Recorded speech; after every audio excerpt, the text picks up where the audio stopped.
The Richard Roeper Show is brought to you by AmericanEagle.com Studios.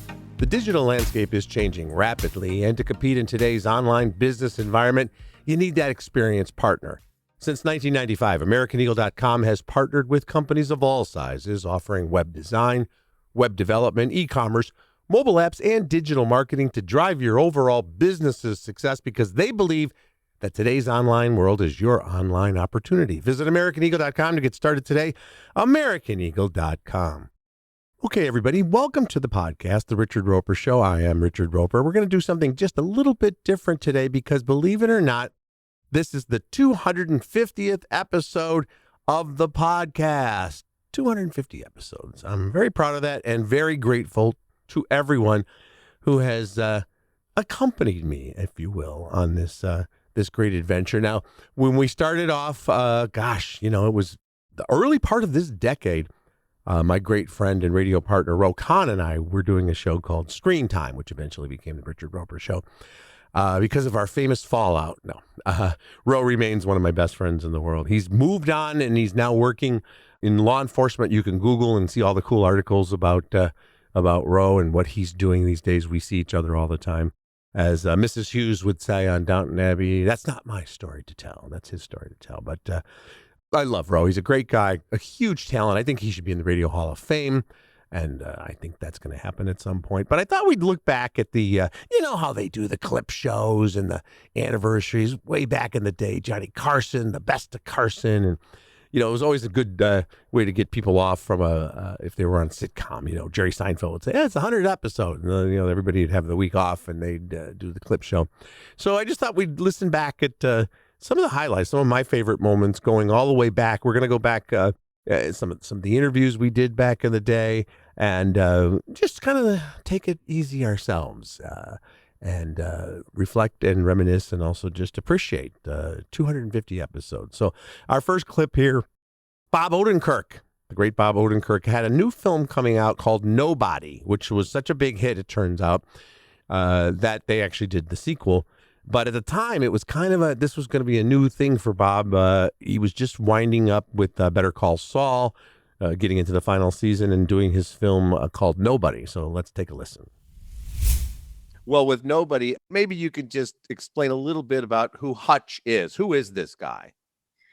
Hutch is a normal, everyday suburban dad who works at his father-in-law's tool and die plant as an accountant. And he's a guy who's kind of disappeared himself into the background of life.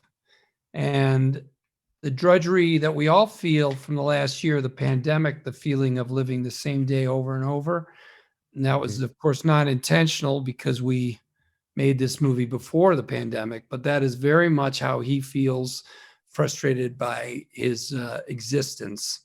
But it is his own fault. He's a person with a past as an agent for various three-letter organizations, but he is in the course of hiding himself away so as to not have a violent life, but rather to have a family, and he's kind of overcorrected and he's frustrated inside. You mentioned that the pandemic, almost Groundhog Day, repetitive type thing. That sequence is so well edited, but maybe it was a little bit fun for you to do because for once all the takes didn't end up on the cutting room floor. You got to do the same scene like 15 times. It felt like. Can you talk a little bit about filming those sequences? Yeah, well, that was a sequence that was invented in editing, my friend. That's exactly the story we were telling, and yet we put it together in editing that we needed to see and not just hear him talk about his frustrations or his feelings of being disappeared and bored with life, but rather just see him living the same day over and over and getting ground down by it. And luckily we had all that footage because of how we shot it. It was a really cool invention by the... that's fascinating. So when you were filming it, you didn't realize that was the way you were going to go with it. Yeah, we were just going to see him have a normal morning. Right. But then we realized, no, repeat that morning. That's what he's feeling inside, is that I'm lost in this little loop and I'm disappearing more and more over the years.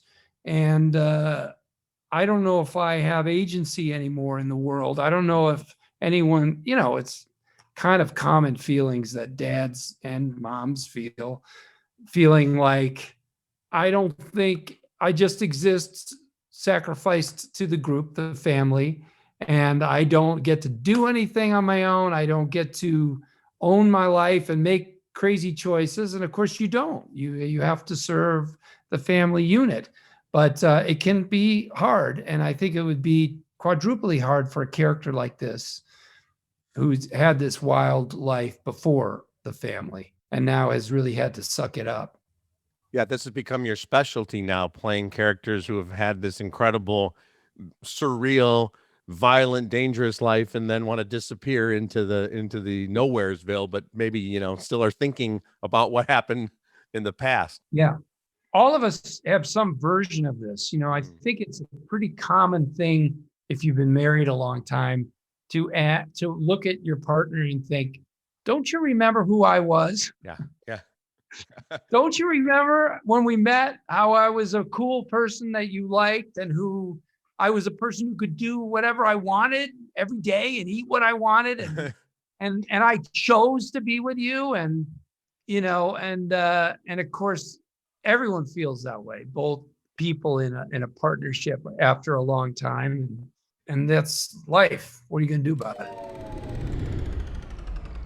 All right, in this next clip, we recently talked about the dramatization of the John Wayne Gacy, the horrific monster serial killer. But before they had the fictional series, Peacock had a documentary series called Devil in Disguise, John Wayne Gacy.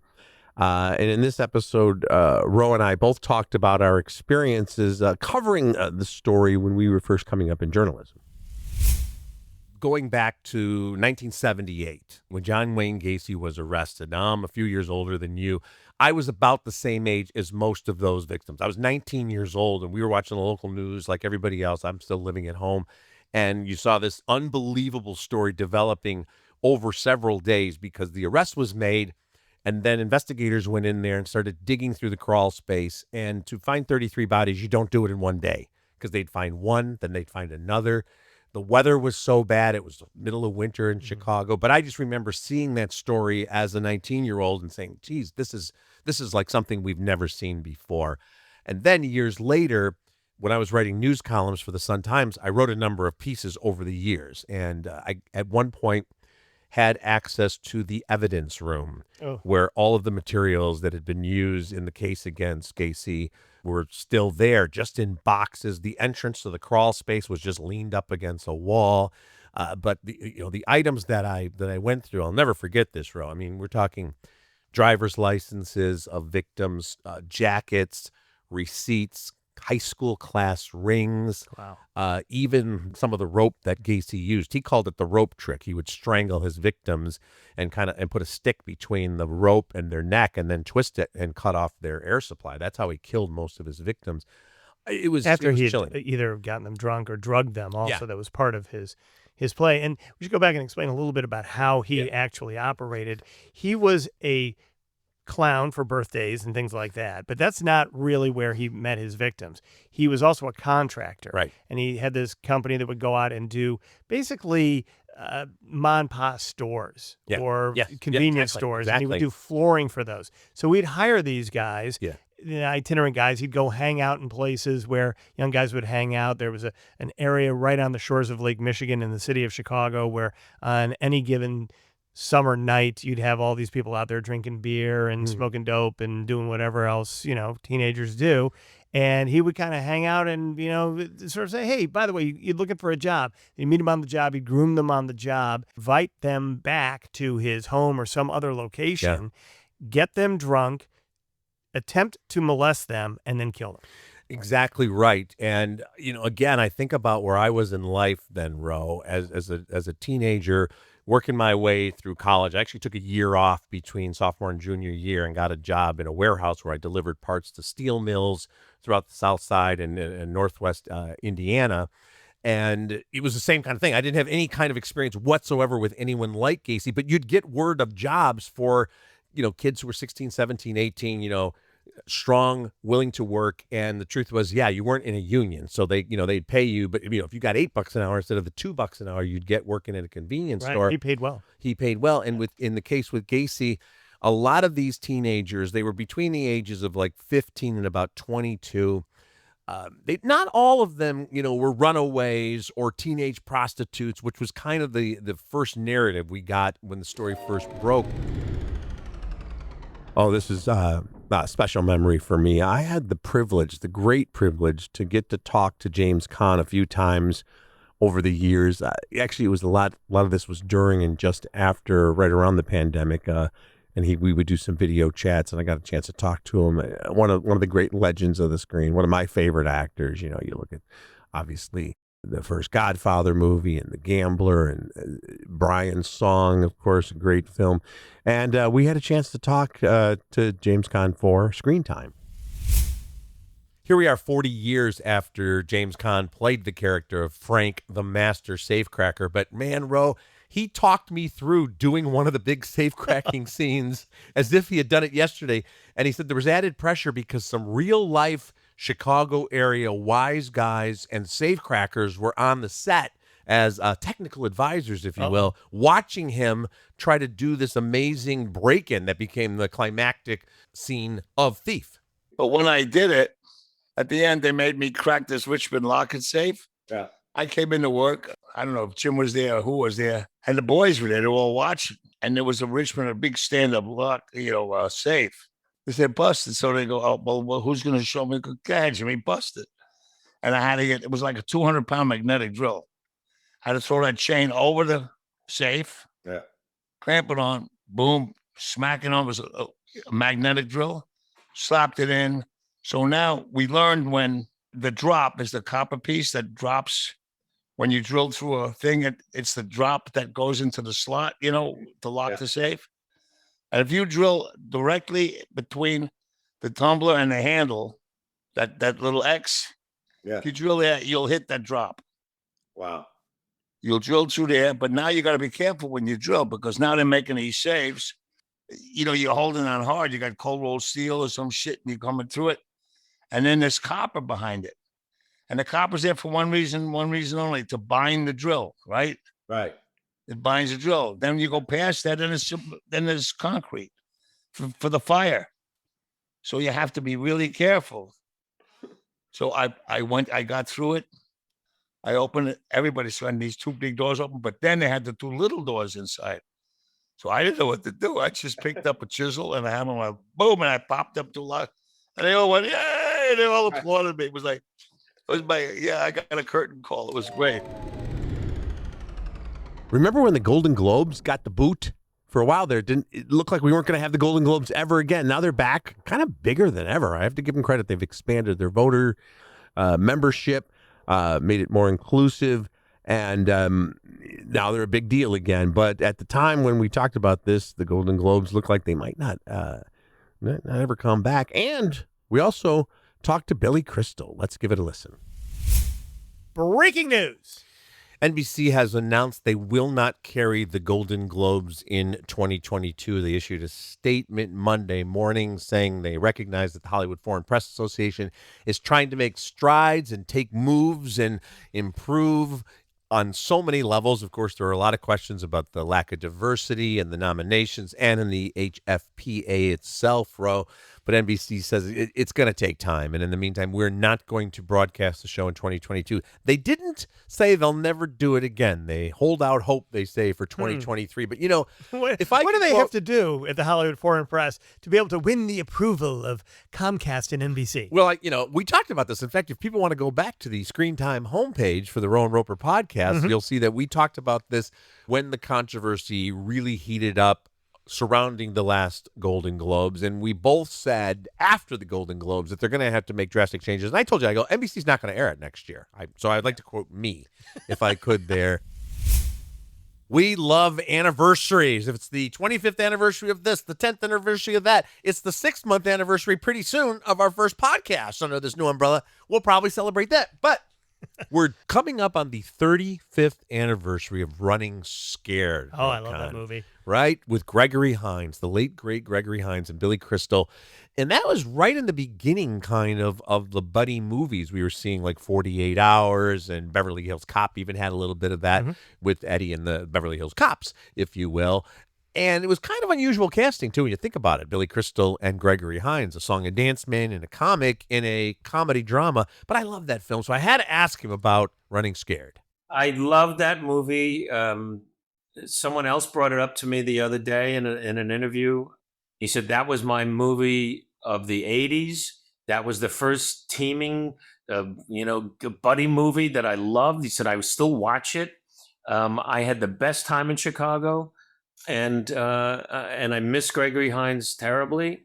We were great friends, and that was like my first movie role.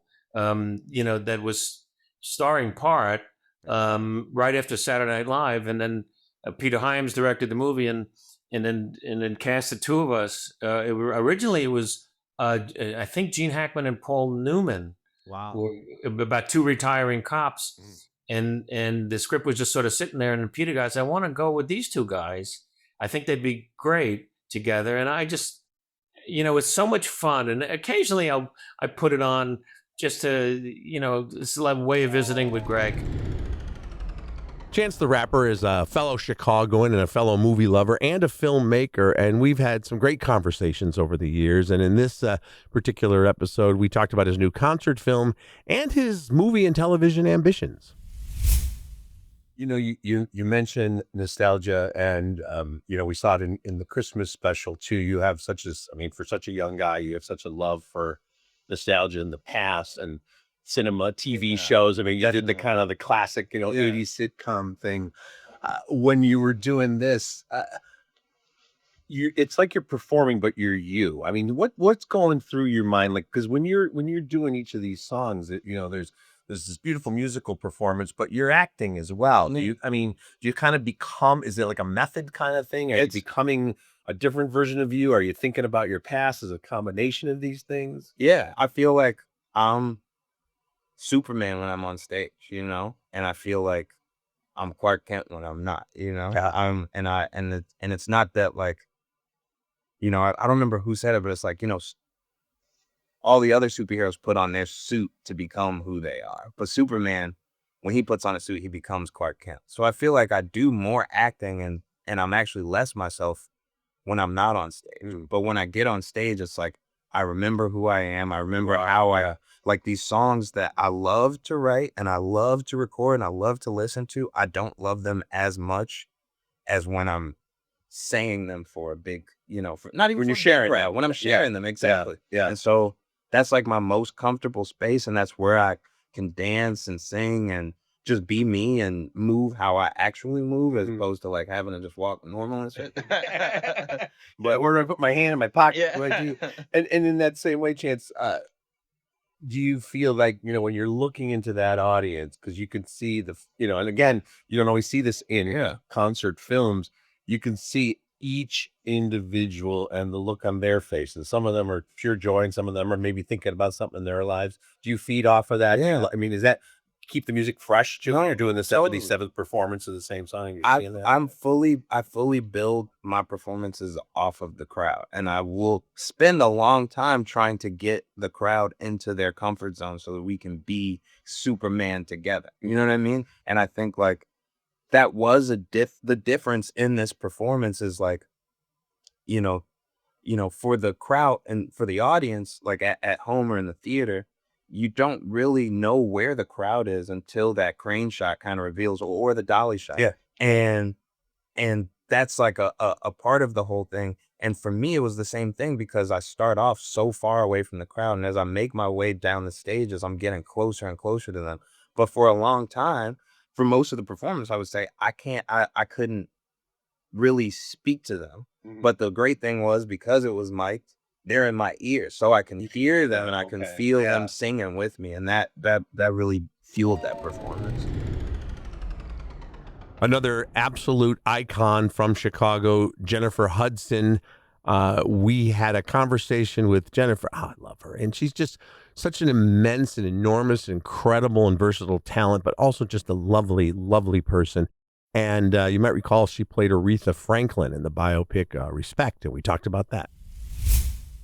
You know, I was thinking about this too, because I'm thinking about all of these, you know, these wonderful biopics we've had of music legends. I mean, I think of Angela doing What's Love Got to Do with It, and Jamie doing Ray, and just a couple of years ago, Rami Malek giving us Freddie Mercury.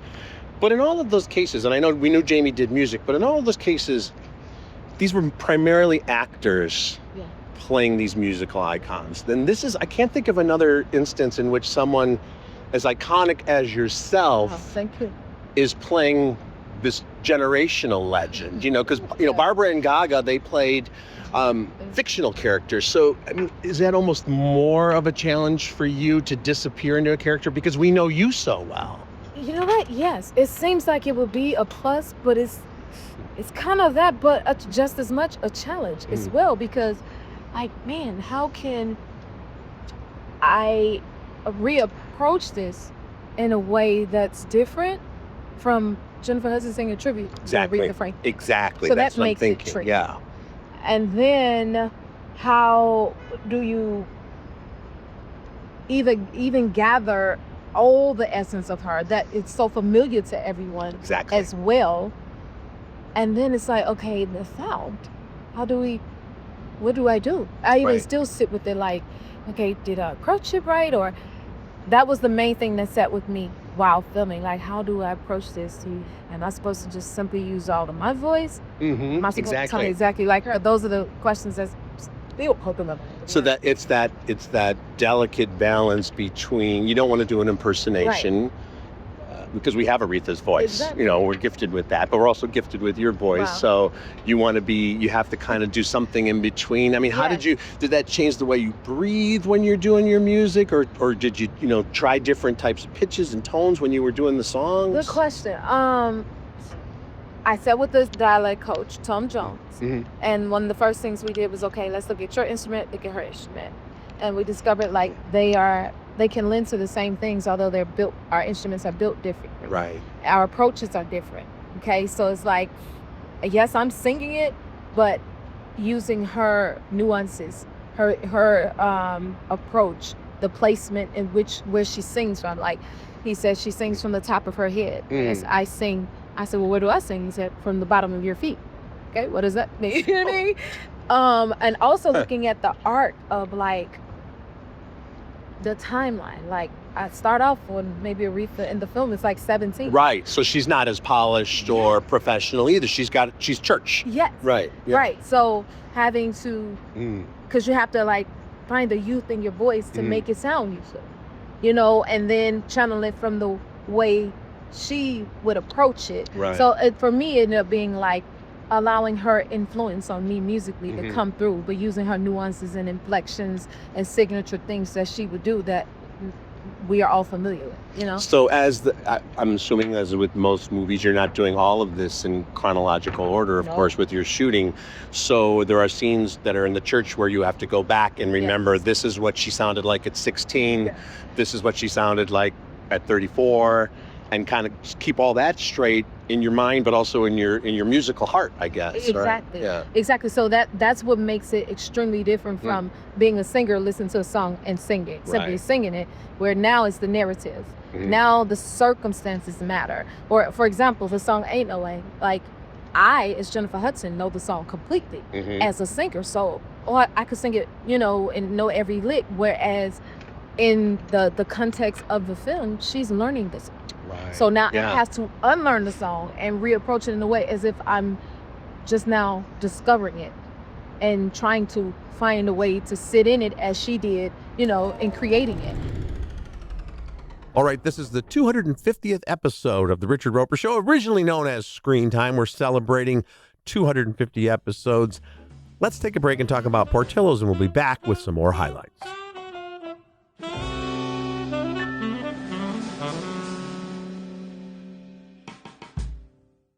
All right, it's time to tell you about Portillo's, the greatest single fast casual cuisine experience you're ever having, ever in your life. Let's talk about the hot dogs and all the famous Chicago ingredients. They'll do it for you, so you don't have to worry about getting it wrong. That includes the poppy seed bun. Then we could talk about the Italian beef, the sausage, and the fries, the salad, the chicken, you name it, all topped up, of course, with the legendary Portillo's chocolate cake. It's fast casual. That means it's better than fast food. You can sit down if you go to one of the restaurants, but it's still super casual. And you can order anywhere in the country via Portillos.com. That's Portillos.com. Once again, Portillos.com. Ask your friends from Chicago about it. Portillos.com. Well, it's pretty much the holiday season, right? You're already hearing holiday music on the radio, and all the commercials are already out there. And of course, when you walk into stores, Christmas, Christmas, Christmas, Christmas, it's the holidays. So let's look back on the episode where I made the extended argument, made the case that Lethal Weapon is a Christmas movie. The big debate every year is about Die Hard. Is Die Hard a Christmas movie? That has been answered a million times. Yes, it's a Christmas movie. But here's a film from just a year prior to Die Hard. Die Hard came out in 1988. This film came out in 1987, and it is far more of a Christmas movie than Die Hard. I speak of Lethal Weapon. Now, I'm going to take you through the timeline of Lethal Weapon and go through some of the many, many, many Christmas-themed elements throughout this movie. And we're going to drop in some clips that'll help you kind of feel like you're along for the trip. But I also urge you, after listening to this podcast, to actually go back and watch Lethal Weapon. And by the way, the first Lethal Weapon, I think, is just as good as Die Hard. When we talk about those classic late 1980s action films, it falls apart, the franchise, I thought, right off the bat with Lethal Weapon 2, and then really took a nosedive. Whereas Die Hard 2 is actually really, really good. And there have been some other Die Hard films along the way that are pretty well done. They're increasingly cartoonish. John McClane turns into something straight out of like a superhero movie. Those got ridiculous. But Lethal Weapon, the problem I thought with the franchise is the first one is very funny, but it's also very dark. It earns its R rating in the first 4 minutes of the film, and it felt of the real world. The car chases, the gun battles, the fist fights, the corruption case, the humanity of Roger Murtaugh, played by Danny Glover, and his family. All of that felt grounded in the real world. And if you go through the Lethal Weapon franchise, it becomes like slapstick, really, very quickly, and loses all of its edge, and to me, loses all of its most interesting elements. Now, we'll go back and talk about the first Lethal Weapon. Comes out in 1987. The first scene we see, and it's so beautifully done, and I remember seeing this in a theater and instantly knowing we were in for a bad-ass ride. The first scene, we hear Jingle Bell Rock by Bobby Helms. Kind of an upbeat, pop, fun, catchy Christmas song. And then we swoop in on this high rise and we see Christmas lights on the balconies and this giant tower. And then other apartments are completely pitch black, almost like we're looking at some of these people are believers and some are non-believers. And, the dichotomy of life and all that sort of symbolism. Then the camera zooms in on one particular apartment. Beautiful, beautiful work, by the way. And we see this apartment. There's Christmas lights and a tree. So we think, okay, there might be some joy and hope inside this apartment. That hope is quickly snuffed out when we see a girl, played by Jackie Swanson, who is completely out of it. She's half naked. She has imbibed in a lot of substances. She takes a snort of coke. She staggers outside. She climbs to the railing, and she jumps to her death. And that is the shocking beginning of Lethal Weapon, in which we often see this juxtaposition of Christmas and celebration with hopelessness and despair.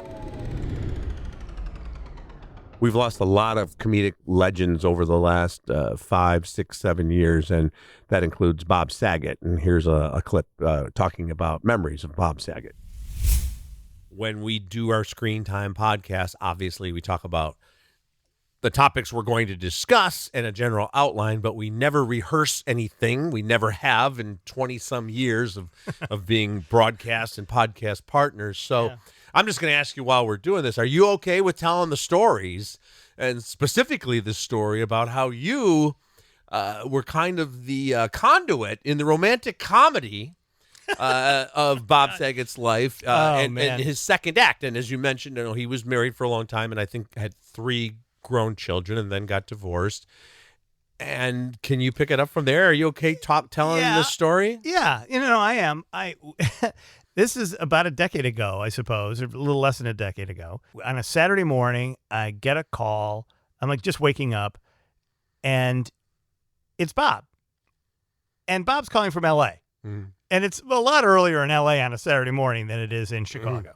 2 hours to be exact. So he says to me, do you know Kelly Rizzo, who was at that point an Instagram star from Chicago? And one of the first big Instagram stars. Did blogs and posts about things, lifestyle improving stuff, your life, becoming a better person, whether it's through nutrition or exercise. And she would do a lot of appearances on local TV. Right. Just absolutely charming and telegenic and smart. And you could see kind of like, okay, this could be someone who's going to break out if she wants to go that way with her career. 100%. And she had appeared on the television show that you and I were involved in at the time at ABC.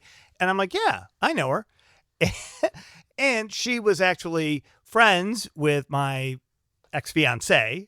And we happened to have been in bed together at that moment. I'll never forget this exact moment. Okay. I've never told this part of the story publicly.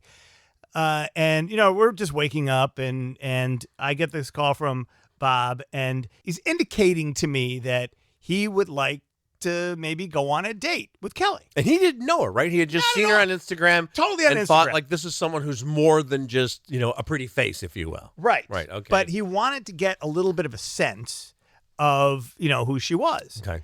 And I didn't know her that well. My ex-fiance knew her better. And so I turned to her, and I'm like, hey, Bob wants to know if he can ask Kelly out on a date. Wow. And so she gets on the phone. She calls Kelly.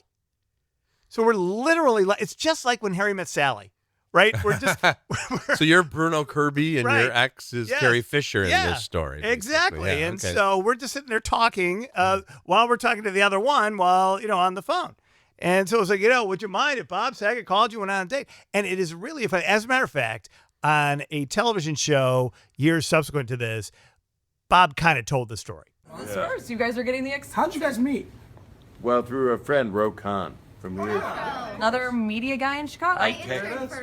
Oh, I'm sorry. I love him. I was on a show yesterday, and she's known him for years. And I texted him and said, hey, is she a great gal? Because she looks too good to be a great gal. And that doesn't sound right. Thank you, I think. They're right. So she's a great gal. What's the scariest movie of all time? I'll wait for your answer. No, I can hear you. You guys didn't know I could hear you on the other end of the podcast? Yeah, that's a good pick. All right, in this episode of the Richard Roeper Show, I talked about the scariest movies of all time. We talk about, when people say, what's your favorite movie of all time? I don't have a more creative answer than The Godfather, because that's the answer. Godfather 1 and Godfather 2. But I also always have the caveat of telling people there are 100 other movies that I love as much as I love The Godfather. It's on any given day I could come back with Goodfellas or The Maltese Falcon or Pulp Fiction, tons of other films. But when you ask me what's the scariest movie I've ever seen, there's no such caveat. It's The Exorcist. That has never changed. It will never change in any given day. There are a lot of great horror movies out there, but again, The Exorcist, what they did in that film, it's dark. It's darkly funny in a couple of occasions. It's got all these great layers to it every time you watch it. The cinematography is incredible. What they did with Linda Blair's character and that bedroom where there are repeated attempts to save her, it just all done. And then it ends on there's 2 different endings, by the way. There's just a little bit of a difference between the later cut. It's a little more hopeful, but in both cases, touching one last time on faith and spirituality. I want to mention too, a few things to look for if you're rewatching The Exorcist or seeing it for the first time. Some things I've spotted through the years that just give it that, that extra layer of just coolness. There's a scene where early on where Reagan comes downstairs and says, "You're going to die up there," and then she urinates on the carpet, and the guests are all shocked. And when you watch the scene, you're figuring that she's possessed at that point, but we don't know it. That she's directing that line toward Father Joseph Dyer, who's played by a real life Jesuit priest, by the way, Father William O'Malley. But in fact, she's directing that line to one Captain Billy Cutshaw, an astronaut who will soon be going up in space, as we saw in a conversation earlier at that same cocktail party. Now, the character of Captain Billy Cutshaw is just barely in The Exorcist, played by Dick Callanan. Later on, in a movie called The Ninth Configuration, which was written and directed by William Peter Blatty, author of The Exorcist. In that movie, one of the primary characters is Billy Cutshaw, a former astronaut who aborted a mission to the moon after suffering a breakdown. One can assume that when he found out that this little girl was possessed and said, "You're going to die up there," he decided not to go up there. I mentioned in the first half of the podcast, the movie within a movie in The Exorcist. So famed actress Chris McNeil are in Georgetown because she's in a movie called Crash Course. And you see she's got, she's friends with the director, who's this British kind of asshole drunk. And she has all the cast and crew over for a party. That's the one we're talking about, the party where, "You're going to die up there" happens. But we also see this protest scene on the Georgetown campus, and this movie looks terrible. The movies within movies are often terrible. But it's just interesting that these actresses in this weird movie about protests and social awareness, she's not a spiritual person, and then comes home to one of the greatest movies of all time. Thanks once again for listening to the 250th episode podcast special of The Richard Roeper Show. In this particular episode, I talked about why I stopped ranking the worst movies of the year. My feeling now is that I'm going to give the bad review when the film comes out. It's very easy. Things have changed so much, too. It's really easy to look up my reviews, either on the Sun-Times website, the stuff I do for the ABC affiliate on a show called Windy City Weekend here in Chicago. It's out there, and it lives on in a way that reviews 20 years ago really didn't. Now, of course, you could look up, stuff and online even 20 years ago you could, but when we would do the worst of the year show, it was nationally syndicated and millions of people saw it, but then we'd never repeat it. We'd move on. You'd look up that stuff on YouTube, but now stuff lives forever. And if you want to see what I thought of some of the worst movies of the year, all you got to do is go to suntimes.com and you can start scrolling through the reviews. And I think bringing it up again, I'm not into it anymore. Now, over at Barstool Sports, our friends at Barstools, Chris Castellani, want to make sure I got that right, C squared, Chris Castellani, he wrote a piece saying that it's nonsense that there's any kind of a movement not to do the worst of lists. He notes that, on Twitter now you'll see a lot of people, including a lot of people in the business, saying, "Hey, man, why you got to do this? Why you got to bring this up? Hundreds of people worked really hard on this movie. You already gave it a negative review. Why you got to do it again?" Chris makes the point that, hey, if they worked really hard, that's great. We respect that. But, if they're terrible, people have every right to bring it up at the end of the year. And they do. I'm not saying that Variety or Entertainment Weekly or anybody else who does the worst movies of the year-end stuff, I don't think there's the damn thing wrong with it. It's not unethical. It's not immoral. It's not mean-spirited. It's just something I'm personally not going to do anymore. I also feel, and listen, I'm not trying to say I'm the big top dog critic, but I've done this for a long time. A lot of people, I hope, at this point will know who I am, especially if they're in the business or they're ardent movie fans. So I also feel like, geez, you can see my negative reviews. To kind of come back feels like piling on. In that same vein, I've heard from people saying there's rankings, there's different websites that will show you what critics think about movies, not just Rotten Tomatoes, but I'm talking about like they'll aggregate everything and say, here's a film critic like Richard Roeper, for example, and that's me. That's why I'm using me as the example on my podcast. they'll say, the average critic, the median, whatever the damn mathematical calculation is, gives positive reviews, let's say, to 68% of movies. And Roeper gives positive reviews to 74% of the films he reviews. I just threw those numbers out there. I do know that my positive reviews, there's a higher percentage of positive reviews coming from me than a lot of other critics, mainstream critics. Not by a lot, but it's a little bit higher. And here's another reason for that formula, guys.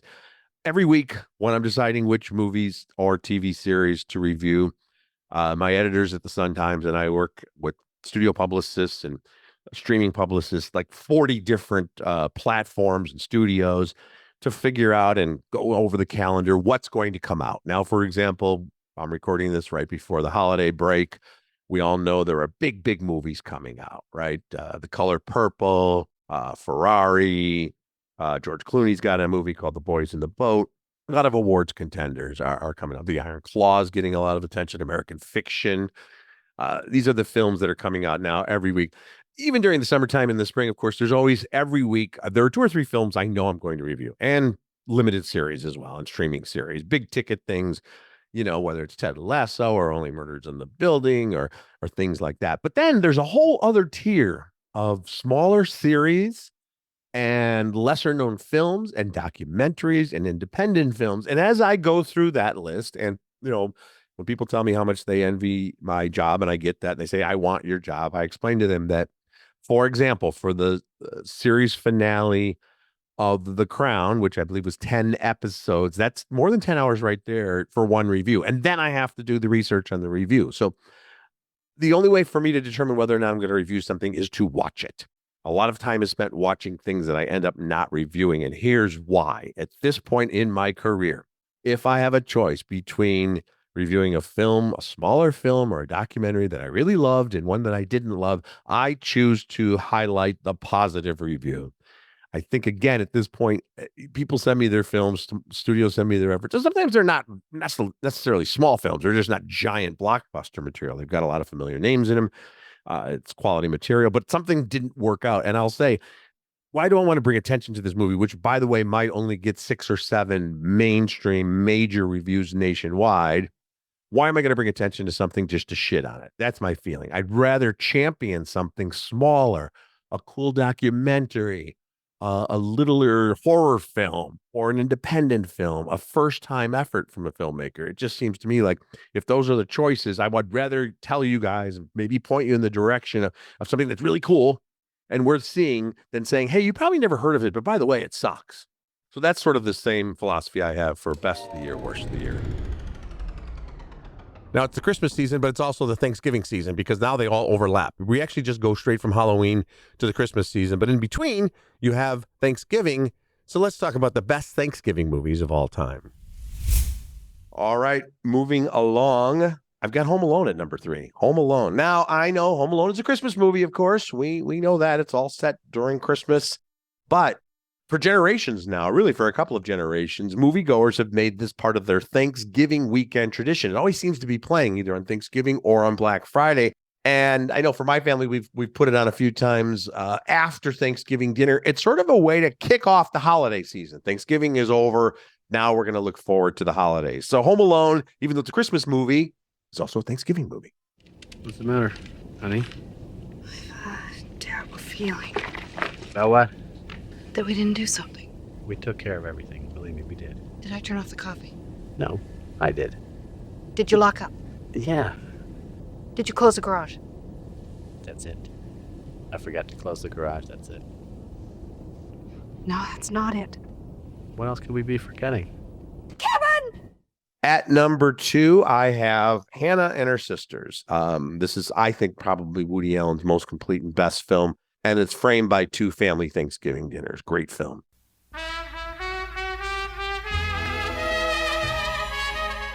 There's something very lovely and real about Hannah. She gives me a very deep feeling of being part of something. Did you ever read this one? Elliot, don't! Lee, I'm in love with you. You mentioned to me yourself that you and Elliot were having some problem. You were having problems that are my business, which I don't see how you could know about in such detail. It's an epiphany of the soul, if you know what I mean. No, I know exactly what you mean, Don. I don't know if you remember me, but we had the worst night of my life together. At number one, you already know, it's PTA, Planes, Trains, and Automobiles, one of the greatest movies of all time, the best Thanksgiving movie of all time. That'll do it for this week's podcast of The Richard Roeper Show. Thanks to everybody for listening. I wish you a warm and happy and safe and wonderful Thanksgiving weekend if you do indeed celebrate Thanksgiving. Hope you're still talking to all your family members and friends after Thanksgiving. Safe travels if you're traveling. Take a deep breath. It's going to be crazy out there as it always is. After the great Gene Hackman passed away, I shared some memories of him. Let's take a listen. I mentioned that I had the pleasure and the privilege of talking to Gene Hackman. So I'm going to set this up for you guys. This was, believe it or not, late summer 1990. There's a film called Postcards from the Edge. If you get a chance to check it out, you got to watch it. It was a novel by Carrie Fisher, kind of semi-autobiographical novel by the great Carrie Fisher, who then wrote the screen adaptation, which was directed by Mike Nichols. You want to talk about legendary names associated with this movie. Mike Nichols, of course, director of The Graduate and Carnal Knowledge and Catch-22 and Silkwood, Angels in America, on and on it goes.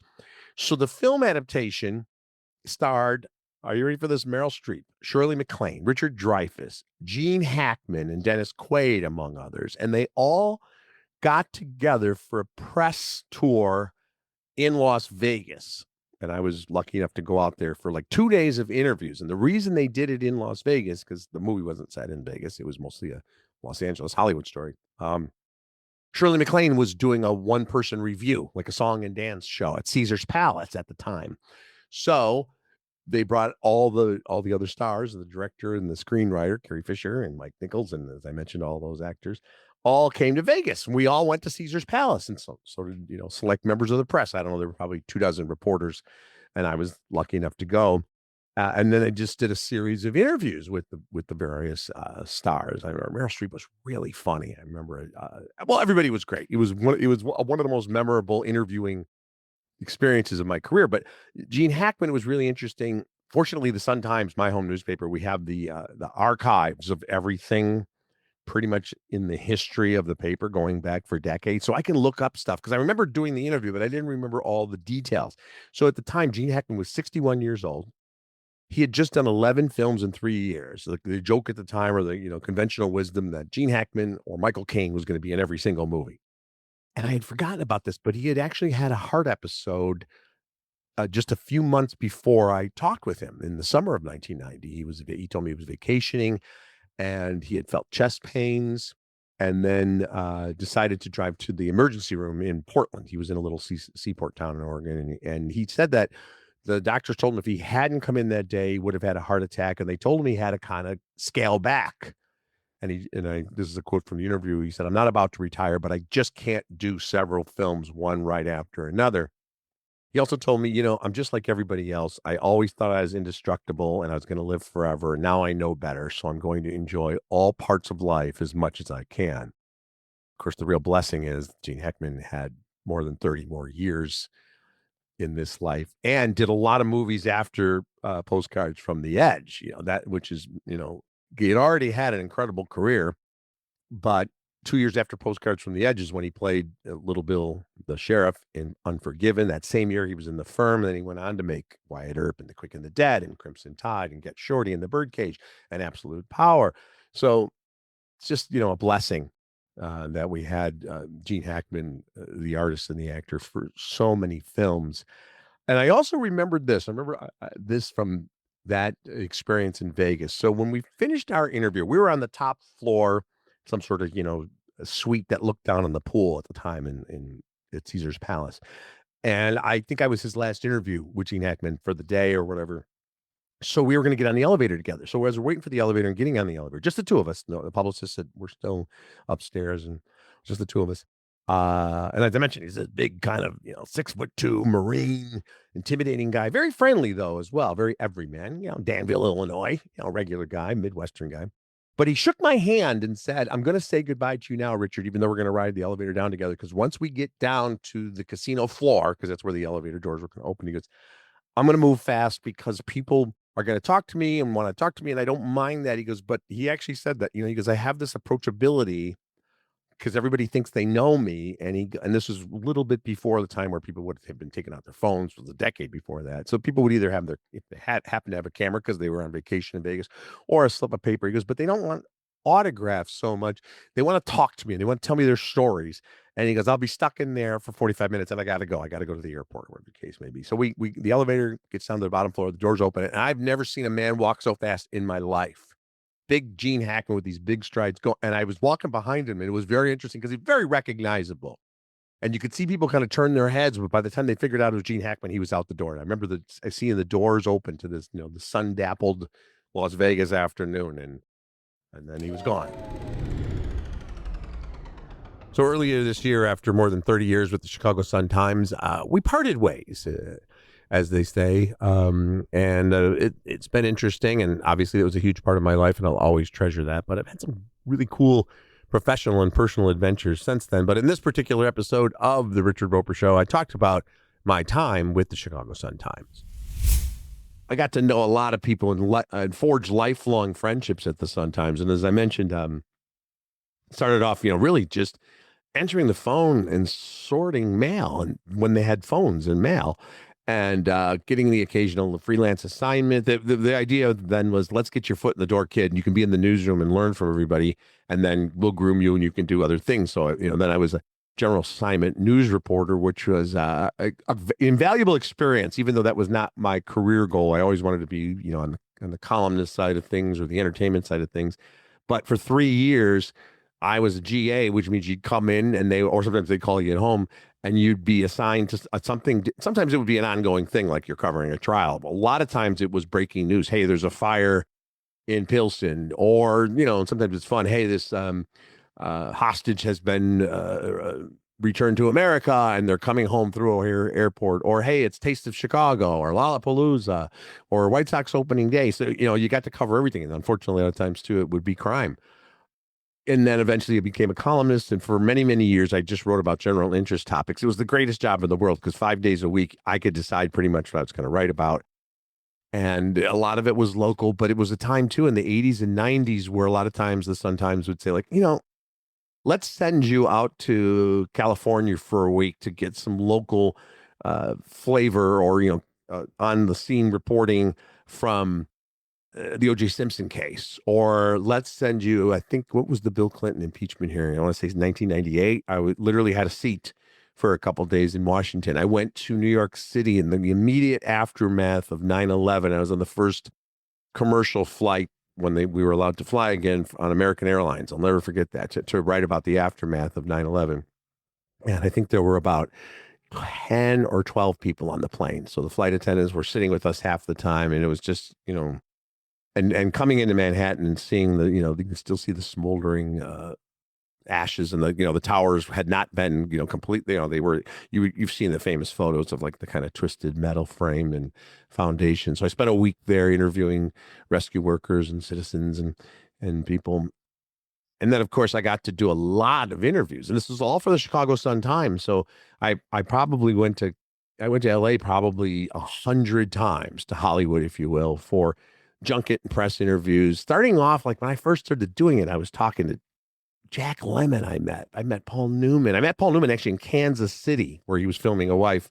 He was filming a movie with his wife, the legendary Joanne Woodward. It was their last movie together. They had done so many. So I went there, and I'll never forget Paul Newman walking in the room saying, I'm Paul. Did I mention Sean Connery and Walter Matthau and, the old guard of Hollywood who were still working when I was starting. And then I remember I interviewed like a 22-year-old or a 21-year-old Julia Roberts. And I remember her telling me about her niece, Emma Roberts. I went to New York and spent 2 days with Phil Collins and got to see him play the old Nassau Coliseum. And he had just had a daughter named Lily Collins. So I got to do all these interesting things for the Sun-Times that eventually segued into the entertainment side of things and pop culture columnist. And of course, the Sun-Times newsroom. That's where I met Roger Ebert, who liked my columns and, actually saw that I was a huge movie fan. And occasionally, even when I was still doing news type stuff, there was a horror film or something that not that he didn't love horror, but if it was, sort of what we used to call the drive-in or B movies, he'd say, let Richard write the reviews. So my first reviews for the Sun-Times date all the way back to the 80s. I have, I looked through the database, 16,000 bylines in the Sun-Times over the years. That's everything from if I was writing an obit or a quick feature or a review or a column. And then, because of Roger, of course, he became a friend, a colleague, a mentor, and then we became television partners for the better part of a decade. All right, we're wrapping up the 250th episode podcast special, The Richard Roeper Show. And why not end with a tribute to one of the greatest movies of all time, Jaws.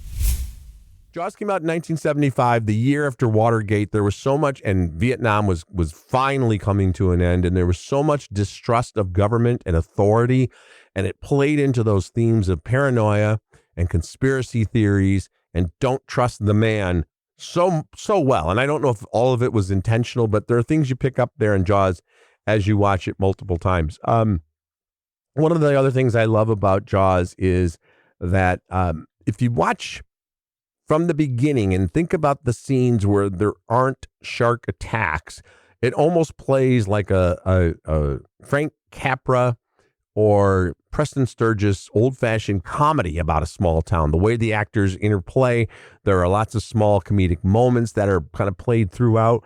And that was the genius of the screenplay by Gottlieb and Peter Benchley, who wrote written the novel, where they created all these memorable characters who only had a couple of lines.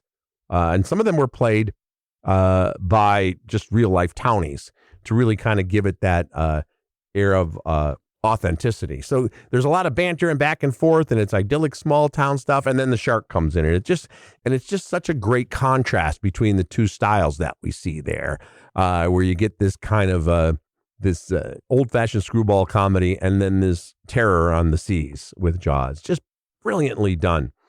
Also interesting to me that Jaws was given a PG rating. Jaws was rated PG.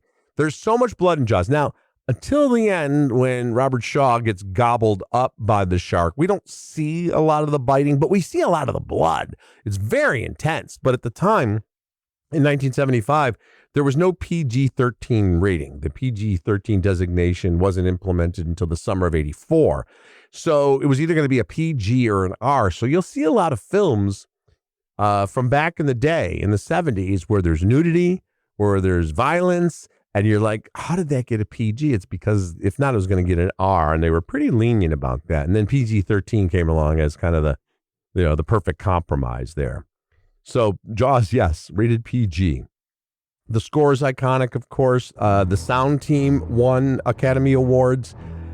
It is kind of, we talked in the last podcast about films that probably should have won Academy Awards. The Seth Rogen the proposal that we do the Oscars 5 years after the movies come out. Same thing with Jaws. It didn't win Best Picture, and Spielberg wasn't nominated for Best Director, I should say. Roy Scheider wasn't nominated for Best Actor. Neither Robert Shaw nor Richard Dreyfuss received supporting actor nods. Kind of crazy. So the score won. Jaws had a total of 4 nominations. The score won. John Williams, of course, the sound team, the editing, all winners. But geez, when you think about it, Jaws should have had at least 9 or 10 Oscar nominations. You're going to need a bigger boat. All right, that's going to do it for the 250th episode. I'll see you again with a brand new episode next week. And, before you know it, maybe we'll be celebrating episode number 500. Thanks so much to everybody who listens, who downloads, who subscribes, who shares, who tells people about the podcast. I really do appreciate it, guys. Talk soon.